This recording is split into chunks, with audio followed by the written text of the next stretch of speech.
On the morning of an important job interview, an incident occurred. I'm heading that way too, so I'll help you out. Oh, thank you.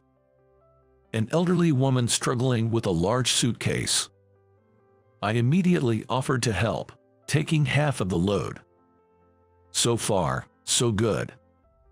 After safely escorting the elderly woman to the ticket gate and handing over her luggage, I reached into my pocket to pass through the gate myself and realized, wait, it's not here. My wallet, which should have been in my pocket, was missing. The wallet contained my train ticket. I was sure I had it when I left home in the morning. I double-checked several times because my mom told me to. Did I drop it around here?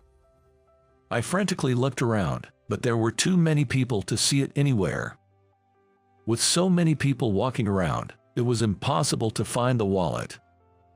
I checked my watch in a panic, realizing there wasn't much time left before the interview. I guess I have no choice but to buy a ticket and head to the venue. But it bothered me to leave the lost wallet as it was. What should I do? If I keep dilly-dallying, I'll be late for both the exam and the interview. My mind was racing with various thoughts, and I was panicking, unable to make a sound decision. Just then, someone suddenly spoke to me. Are you looking for something? I turned around to see a gentleman in a hat, smiling warmly. He had such a calm aura that I almost forgot the hustle and bustle around me and answered him. Ah, yes, I lost something. Is this yours? The gentleman slowly extended a wallet. A navy blue checkered wallet. It was indeed mine. I exclaimed with relief. This is it. Thank goodness. That's good. I'm glad you found it. Thank you so much. You really helped me. If you don't mind, I'd like to offer you a token of appreciation. You're in a hurry, right? You'll miss your appointment, he said, and I looked at my watch to see the time for my planned train was approaching. I could still make it in time. Thank you so much. I must be going now. I thanked him and hurried through the ticket gate. I managed to catch the train on schedule and arrived at the venue without being late. I settled into my seat, relieved. I made it in time. The exam started shortly after. I felt fairly confident about my performance. Next was the interview with the examiners. This was the most crucial part. Looking around, everyone's faces were tense. I needed to relax myself. I had to go in with confidence that I would definitely pass it. Next candidate, please come in. The person before me finished their interview, and it was my turn. I entered the room nervously but followed the practice procedure. Excuse me. As I entered and greeted, I froze the moment I looked inside the room. Please take a seat. I recognized the smiling man sitting at the center of the long table. He was the same elderly gentleman who had picked up my wallet. He was smiling just as he had at the station. Well, you made it here safely, I see. Yes, thank you for earlier. Mr. Johnson, was there something? One of the interviewers sitting next to the elderly gentleman asked him. Oh, just a little story. He was helping an elderly woman and almost got late. The elderly gentleman explained what had happened at the station, and the interviewers listened with interest. Have you been watching me since then, Mr. Johnson? I suddenly realized. I looked closely, and the elderly gentleman nodded with a smile. I'm the president of this company. I was very impressed to see that you, despite your own situation, helped someone else. It showed me that you're a compassionate person. The interview went smoothly, and later, I successfully received a job offer from the company. Mr. Johnson is always smiling and takes good care of his employees. A company is nothing without its employees. If we don't value our staff, we can value our customers. He truly believed in putting employees first. That's why he took a special interest in new employee interviews, having memorized the faces of candidates from their resumes. He happened to see me at the station and decided to observe. He had seen me helping the elderly woman with her luggage and finding my dropped wallet, and he was the one who picked it up and gave it back to me. If Mr. Johnson hadn't been there, I might not have made it to the exam or the interview and could have ended up job hunting again. I vowed to work hard for Mr. Johnson and the company. Then, shortly afterward, something happened. Mr. Johnson suddenly passed away. It was within half a year of my joining the company. He had a heart attack, and it happened so quickly. I knew he wasn't young and wasn't in the best health, but I was speechless at the suddenness of it all. I hadn't even had a chance to repay his kindness. On the day I heard the news, I couldn't focus on work and went home to cry. A few days later, Mr. Johnson's funeral was held. Due to his personality, many mourners attended. Mr. Johnson's portrait in the funeral showed his usual gentle smile. As a new employee, I was told to wait in the corner, so I observed the visitors, and a woman entered. Despite wearing a modest mourning dress, she radiated an elegant beauty. Her straight black hair and large eyes were striking. "She's stunning," I muttered, and my colleague, James, spoke to me. "Don't you know, she's well known in the company." According to James, her name was Emily. She was the head of the sales department. I worked in administration, so I hadn't had the chance to meet her and didn't know about her. She was not only beautiful but also competent, and at her young age, she was already a department head. A true elite female executive. Wow, impressive. Emily completed her registration and entered the venue. People around whispered as they watched her. Some even looked displeased, which felt oddly uncomfortable. "Doesn't this seem weird? Everyone's attitude," I remarked, and James nodded heavily. "Well, yeah, there's a rumor that she was Mr. Johnson's mistress." "Really?" "Yeah, there's endless gossip. People say she only got her achievements by flattering Mr. Johnson, or her unprecedented quick rise is because she was Mr. Johnson's woman. But that's all speculation, right?" "Well, yes. The truth is a mystery." I looked at Emily again. Despite the surrounding rumors, which she must have heard, she was just looking at Mr. Johnson's portrait, closing her eyes and shedding tears. Whether it was out of pure respect or love, as the rumors suggested, I couldn't tell. Nevertheless, it was evident that she was genuinely grieving. Some time after the funeral, I was transferred to the sales department. I became part of the team led by Emily, who then became my boss. "Nice to work with you. Good luck, Tom. Looking forward to working with you, rookie. Watch out for the leader's charm, though." My colleagues and seniors threw jeers and jibes at me. Despite being blatantly spoken ill of, Emily didn't seem bothered and continued to smile kindly. Afterward, she taught me about sales very kindly, even though I knew nothing about it. Sometimes she was strict, but she was always earnest. The environment in her department wasn't great. Everyone believed the bad rumors and talked behind her back. There must have been jealousy towards her for achieving a high position at a young age. Some team members even called her evil. But I couldn't believe those rumors after seeing her tears at the funeral. A person who mourns another's passing so deeply can be bad. That's why I just couldn't bring myself to believe the rumors. One day, as part of my sales training, I had the opportunity to accompany Emily to a meeting. Her work was impeccable. This smooth interaction without making the other party uncomfortable seemed hard to emulate. After the meeting, we went to have lunch together, and she asked me a question. "Do you think you can handle the sales job? It's challenging, but I'll give it my all. I promised the late Mr. Johnson that I would become a respectable professional and support this company." Upon hearing this, Emily looked surprised.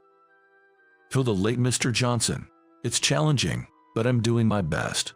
I promised the late Mr. Johnson to become a respectable professional and support this company." "So am I," she said. Seeing my surprise, Emily smiled. It turned out that she too had been helped by Mr. Johnson when she was a newcomer. She didn't share the details, but it seemed like she had some very important memories associated with him. That's why I also want to repay Mr. Johnson and support this company, she said, smiling. Seeing her smile, I felt a closer connection with her. After accompanying her on several work occasions, an unexpected incident happened one day. I was at a business entertainment event recently. The VIP from the other company seemed to really enjoy alcohol and started drinking heavily from the beginning. I like social drinking, but it can be so challenging. Thinking this, I focused on the task of entertaining. Emily was also drinking a little while pouring drinks for the other party. It seemed the other party was getting quite drunk. Looking at Emily, he smirked and said, "Emily, you are truly beautiful. Your presence alone brightens up the place." "Thank you," she replied. "Why are you in the sales department? A beauty like you should be in the secretarial division." The former president, Mr. Johnson, really missed out. Hearing those words, Emily momentarily stopped pouring drinks. I inadvertently stopped in my tracks too. If you were a secretary and always by my side, my days would be so much more enjoyable. I wonder if Mr. Johnson ever made a move on you. The client's representative burst out with a crude laugh. Emily forced a smile, but her face was tense. Hearing this, I felt my blood boil.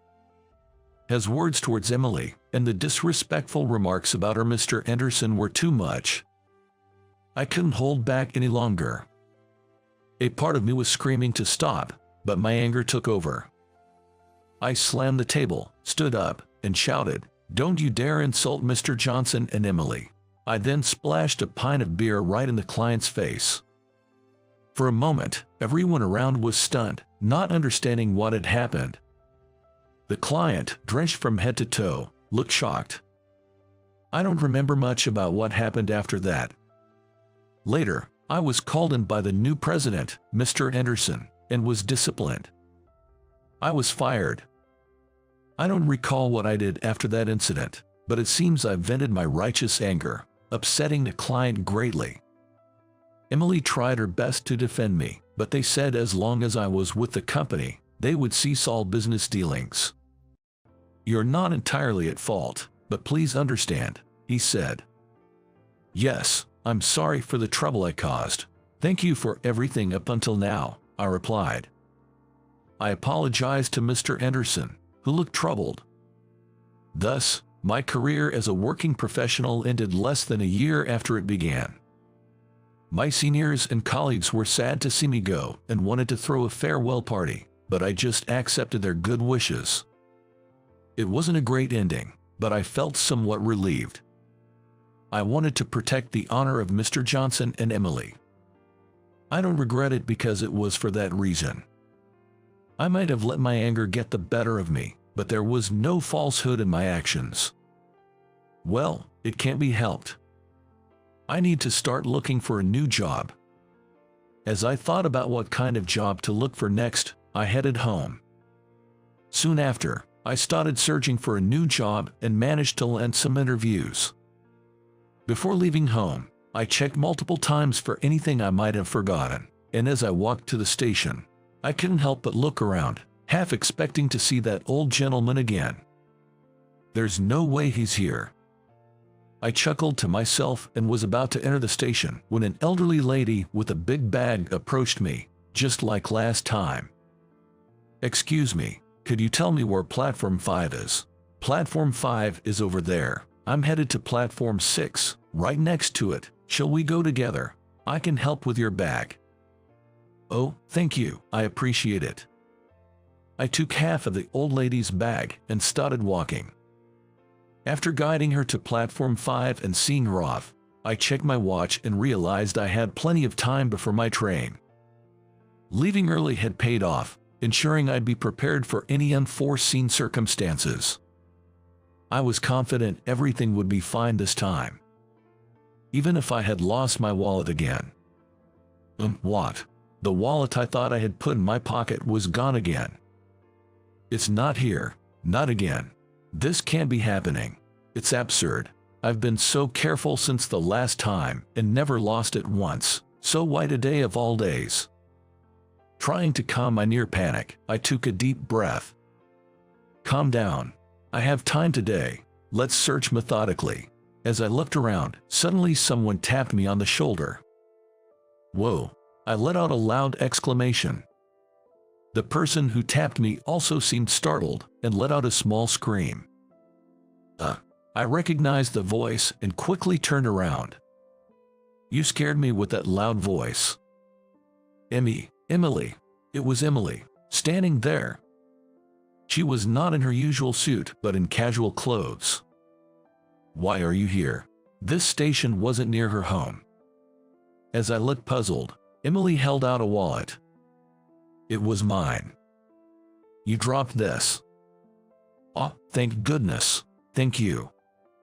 You know, you should stop keeping your handkerchief and wallet together. It's too easy to lose them. Yes, I'm sorry.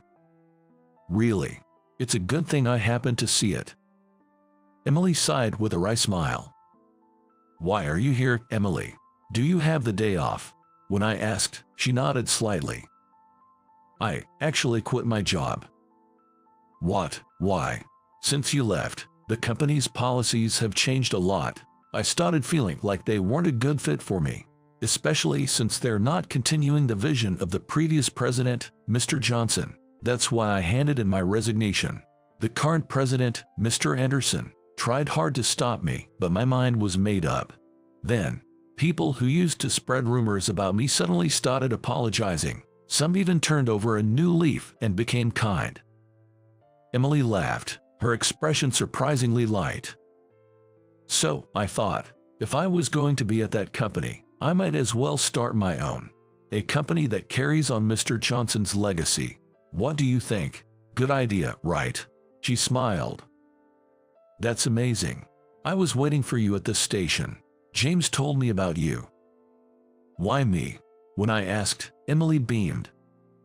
I came to scout you. Let's start a company together. I think we'd work well together. What? I was speechless for a moment, not fully grasping what she said. Starting a company together that carries on Mr. Johnson's legacy. What an incredible opportunity. I immediately agreed. That sounds exciting. I'd love to join you. Thank you. Then let's start planning right away. Right now, when you decide to do something, you have to act immediately. Hearing that, I quickly sent an email to cancel the job interview I had scheduled for today. Emily gently took my hand and led the way. My second chapter in the corporate world began unexpectedly, but I couldn't be more excited about it. I'm sure Mr. Johnson, watching from heaven, would be proud. Now it's time to truly pay it forward. With that thought, I was filled with determination.